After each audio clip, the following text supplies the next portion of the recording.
Namamayagpag RW 95.1 FM. Dekalidad na musika at napapanahong balita RW 95.1 FM. 16th, 20th, 24th at 27th KBP Golden Dove Awards Best Provincial FM Station sa Pilipinas. RW 95.1 FM.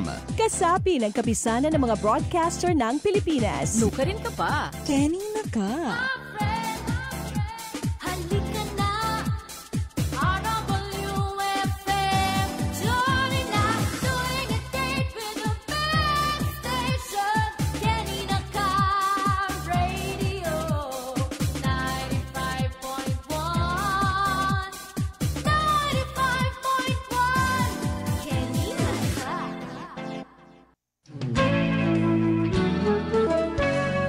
Ang mga kuro-kuro na inyong mapapakinggan ay tanging opinyon po lamang ng mga panauhing tagapagsalita at hindi sa pamunuan ng himpilang ito. Maraming salamat po sa inyong pagsubaybay.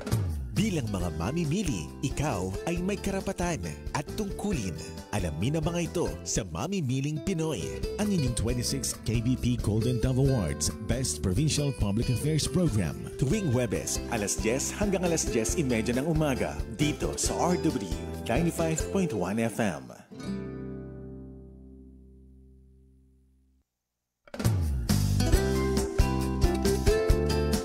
Ang oras sa buong kapuluan ay ganap na 2 minuto makalipas ang 10:00 ng umaga. Magandang umaga Central Luzon, Pilipinas at buong mundo. Muling nagbabalik ang programang Ang Mamimiling Pinoy dito sa RW 95.1 FM.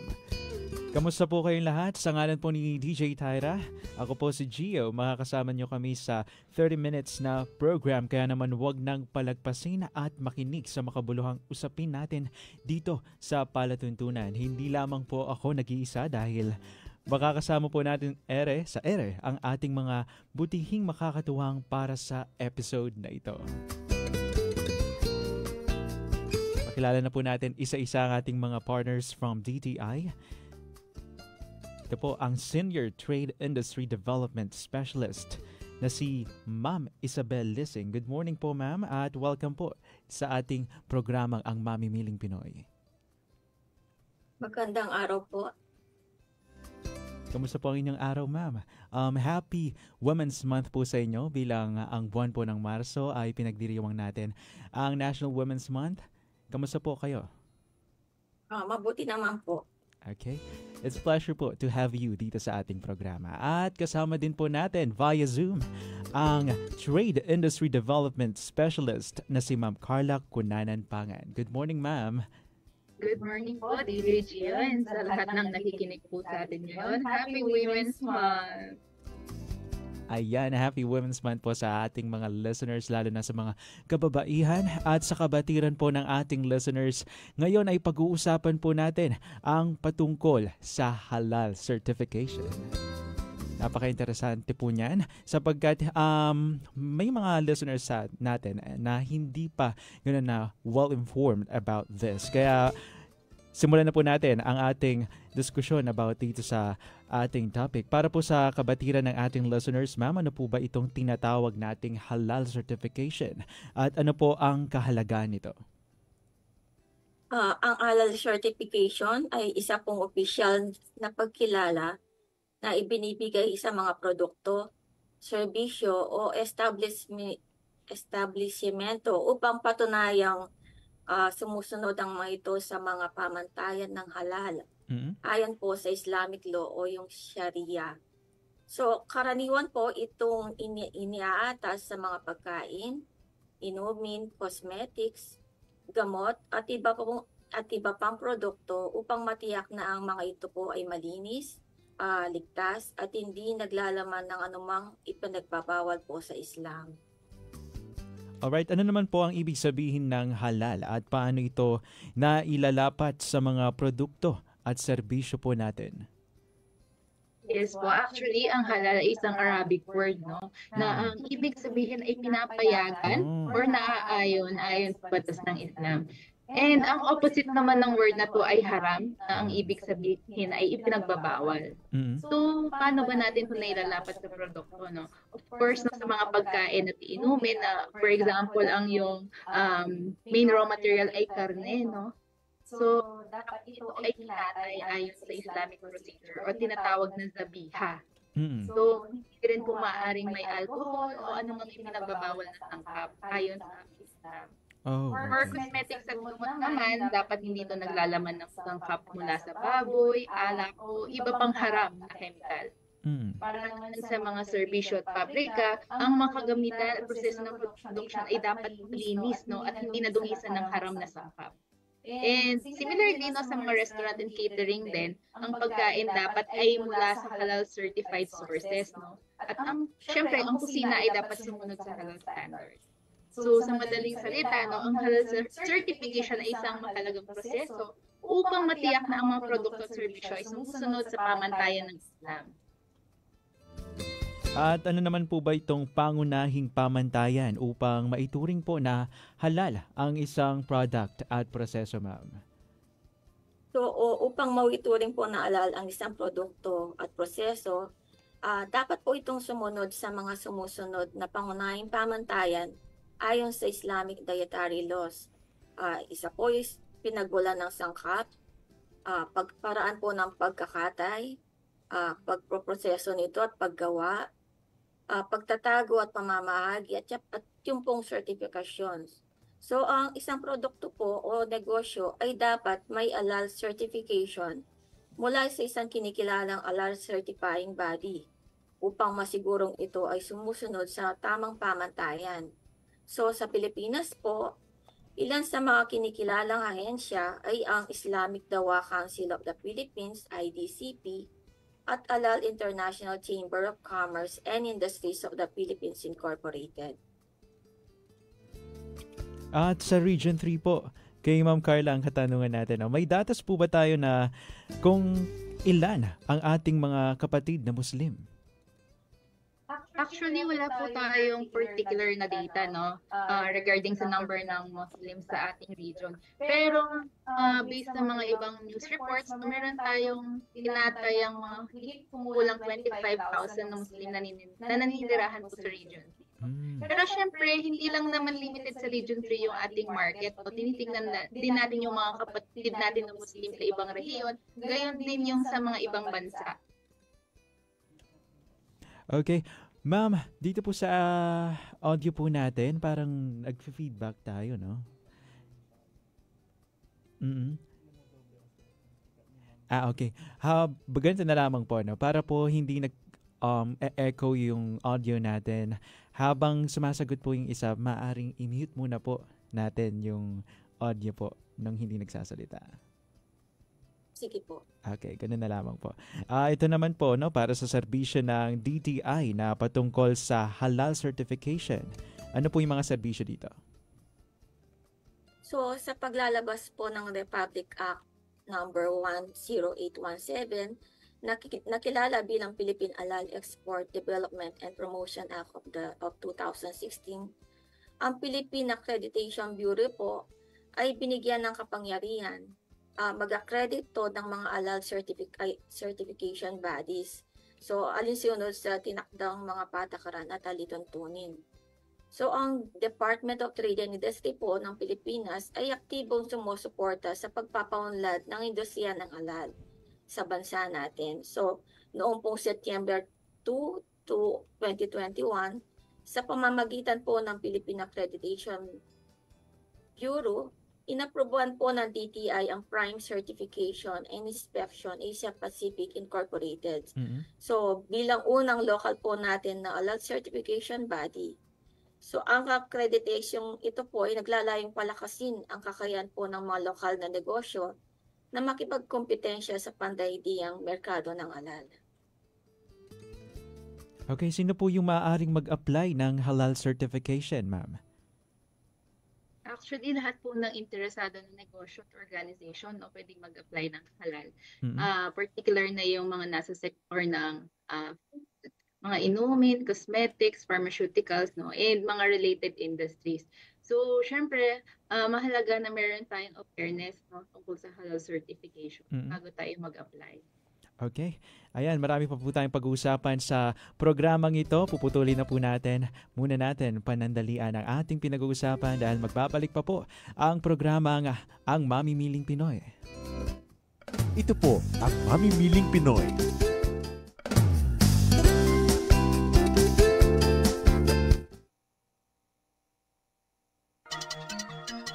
Increase your market share and revenues with Bitstop Network Services, where we help you lower your cost of acquiring new clients. With BNS, you can deploy tried and tested strategies that leverage the power of the internet that is proven to work for businesses like yours.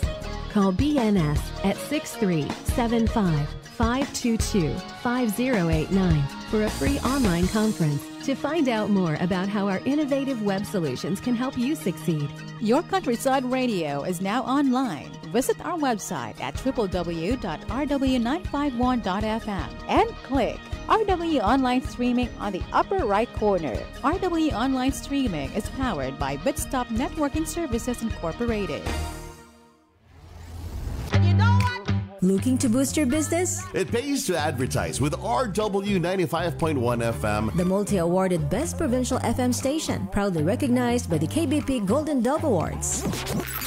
with years of experience, a powerful on-air presence, and an ever-growing digital community. RW connects your brand to thousands of loyal listeners every day. From engaging radio broadcasts to dynamic social media campaigns, RW 95.1 FM is your perfect partner in business growth and exposure. Ready to take your business to the next level? Call RW 95.1 FM now. 0919-065-0061 or email rw951fm@yahoo.com.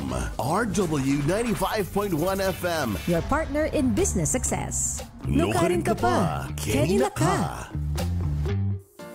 Hi, sweeties. This is Alex. Let me take care of your afternoon music cravings. Chillax with me on Afternoon Ratchada Monday to Friday, 4 to 6 p.m. Nukarin ka pa, Kenina ka. Get updated. Know the latest. Be with the trend wherever you are. Just like and follow our official Facebook page, RW 95.1 FM, and listen to your favorite programs via online streaming. Visit www.rw951.fm and click the play button for easy access. Bookmark the streaming link on your mobile phones. Nukarin ka pa, Kenina ka. Inyo pong pinakikinggan ang Mamimiling Pinoy. Philippine Standard Time, it's exactly 10:30 on the clock. Kayo pa rin po ay nakatutok sa palatuntunang ang Mamimiling Pinoy. Kasama po natin ang mga partners from Department of Trade and Industry Region 3 o ang DTI. Atin pa rin pong kapiling via Zoom ang Senior Trade Industry Development Specialist na si Ma'am Isabel Lissing at ang Trade Industry Development Specialist na si Ma'am Carla Cunanan Pangan. Pinag-usapan pa rin po natin ang patungkol sa halal certification. Naputol po tayo dun sa question na ano po yung mga pangunahing requirements sa pag-apply for halal certification? Ang mga pangunahing kinakailangan sa pag-apply po sa halal certification ay maaaring mag-iba. Depende po sa certifying body. Ngunit karaniwan po kabilang ang sumusunod. Yung Valid Business Registration Certificate, tulad ng SEC po para sa mga kumpanya at DTI naman sa mga MSMEs. Sa permits and licenses naman po, Mayor's Permit, Food and Drug Administration, Bureau of Animal Industry, National Meat Inspection Service, and Bureau of Fisheries and Aquatic Resources. Sa tagal naman po sa operation ng business, ang negosyo po ay dapat na operational nang hindi bababa sa 3 buwan bago mag-apply. And sa product information naman po, dapat po detalyadong impormasyon tungkol sa mga produkto, kabilang ang listahan ng mga sangkap at proseso po ng pagmamanufaktura nito. So, bukod po dito, kinakailangan ding magsumite ng mga sumusunod na dokumento po ang gusto po magpa-certify sa halal. So, yung pong isang formal na liham na nagpapahayag ng intensyon ng kumpanya na mag-apply po para sa halal certification. Application form po, yung kumpletong application form na ibinibigay ng napiling halal certifying body, at yung dapat po meron siyang halal assurance system o pagbuo at pagpapatupad ng isang sistema na nagsisiguro na ang lahat ng aspeto ng operasyon ng kumpanya ay sumusunod sa mga pamantayan ng halal. Alright, maraming salamat po Ma'am Isabel sa impormasyon na binigay nyo. May website po ba na maaaring mapuntahan ng mga listeners natin na interesado sa pag-a-apply ng halal certification? Para po kay Ma'am Isabel, may website po ba na maaaring puntahan ng mga listeners natin para matignan yung mga requirements na kailangan po na maipasa? Please unmute po, ma'am, yung audio natin. Sa mga interesado po nating mga negosyante, sa sa internet lang is i-search na kung ano may mga requirements ng requirements o regarding po sa halal at sandali lang po makikita na sa ano yun, through internet lang. May official website po ba, ma'am, ganun, or through search lang po talaga sa online? Research lang po. Research. Okay. Thank you po. At matapos maisumite po ang mga kinakailangang dokumento, ano po yung mga hakbang para makakuha ng certification? Actually, pagka-submit ng documents, no, yung ating certifying body ay magko-conduct na ng application assessment or review. So based on sa mga documents na sinubmit, i-review nila yon, and then after nun, doon sila magpo-proceed sa tinatawag nating stage 1 at stage 2 audit. So under doon na pwedeng mag-visit yung certifying body natin, no, doon sa mismong planta or sa lugar ng kumpanya. No? Para matiyak na syempre yung mga process and yung mismong produkto, mga ingredients, ay sumusunod sa pamantayan ng halal. So, kapag napapasa tayo sa stage 1 and stage 2 audit, doon magkakaroon ng certification agreement. So, dito, mag-ipirma ng kasunduan sa pagitan ng kumpanya at yung certifying body. So, kapag napirmahan na yung certification agreement, doon po i-issue ng certifying body yung kanyang halal certification. So, halagang tandaan po natin, no, na ang process at yung mga requirements ay nagva-vary po. Depende sa kung sino yung ating certifying body. Gaano po katagal yung proseso at magkano po ang bayad sa certification? May ganun po ba? May bayad? Opo. Ang tagal po talaga ng proseso ay nag-iiba din po ayon sa certifying body at uri ng produkto po o serbisyo. Sa karaniwan po, tumatagal ito ng ilang buwan. Depende po sa kahandaan din ng kumpanya at mga dokumento nito. So sa amin po sa DTI, yung pong last year, ang tinulungan po namin nagpa-certify ng mga micro enterprises ay nag-raise po sila ng 40,000 to 50,000 pesos. Hanggang kailan po ba yung validity ng certification? Actually, yung certification po natin sa Pilipinas ay usually 1 year yung tinatagal, no, yung validity. Pero meron din iilan na certifying bodies na nagbibigay ng 2 years na validity ng halal certification. So yun, mas importante na kung interesado talaga silang mag-certify ng halal, itanong or mag-inquire sa mga iba't ibang certifying body kung gaano ba katagal yung validity nila. Alright, sa Region 3 po ba, may mga MSMEs po ba na natulungan na ng DTI sa pagkuha po ng halal certification?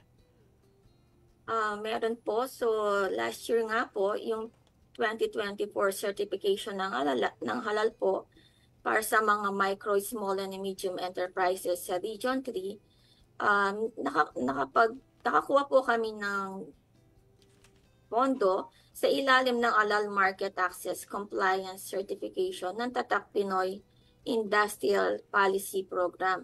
So dito po, meron po tayong natapos na 25 na mga kumpanya na halal certified, and yung mga produkto pong na certified naman is 200. Alright, para po sa pangwakas, no, ano naman po yung mga payo nyo sa mga negosyanteng gustong kumuha ng halal certification?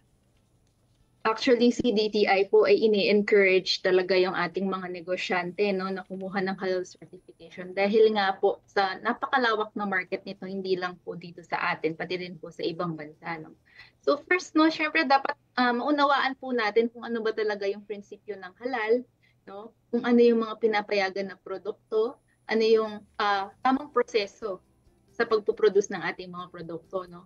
So, syempre, no, para sa mga interesado na negosyante na gustong kumuha ng halal, maaari po kayong makipag-ugnayan po sa ating mga DTI negotiation centers sa mga provincial offices and kahit dito po sa ating regional office, no, para magabayan sila sa proseso ng halal certification. Ayan, maraming salamat po, Ma'am Carla. Diyan na po nagtatapos ang diskusyon natin about sa pagkuha ng halal certification. Pero before po natin pakawalan ng ating mga guests, of course, pabatingin po muna natin sila isa-isa. Unahin na po natin ang Senior Trade Industry Development Specialist na si Ma'am Isabel Lissing. So magandang araw po sa lahat ng nakikinig sa RW 95.5 FM and maraming salamat po DJ Gio sa pagtanggap po namin ay sa araw na ito. And sa mga kasamaan po namin sa DTI Region 3, salamat po sa inyong dedikasyon at paglilingkod. Mabuhay po kayo. Salamat po, ma'am, at mabuhay po kayo. It's a pleasure po na makasama po namin kayo dito sa programa. And of course, last but not the least, nakasama din po natin via Zoom ang Trade Industry Development Specialist na si Ma'am Carla Cunanan-Pangan. Yes, ayan. So, binabati ko po yung mga kasama namin dito sa DTI, no? Especially ang aming mga kasama sa SME Development Division. And of course, no, binabati ko rin ang lahat ng mga kababaihan ng Happy Women's Month, no, this March. Ayan, thank you so much po. It's a pleasure na kayo yung makasama po namin sa programang ito. Muli, ito po ang Mami Miling Pinoy. Nakasama po natin sina Ms. Isabel Lissing at Ms. Carla Cunanan-Pangan. Sa lahat po ng nakinig at tumutok sa ating palatuntunan, maraming salamat. Until next episode po, ito po ang inyong lingkod na si Gio. Huwag po kayo maglilipat ng istasyon dahil susunod na po ang Thursday edition ng Music Babad. Maraming salamat and stay safe, everyone. Ang mga kuro-kuro na inyong napakinggan ay tanging opinyon po lamang ng mga panauhing tagapagsalita at hindi sa pamunuan ng himpilang ito. Maraming salamat po sa inyong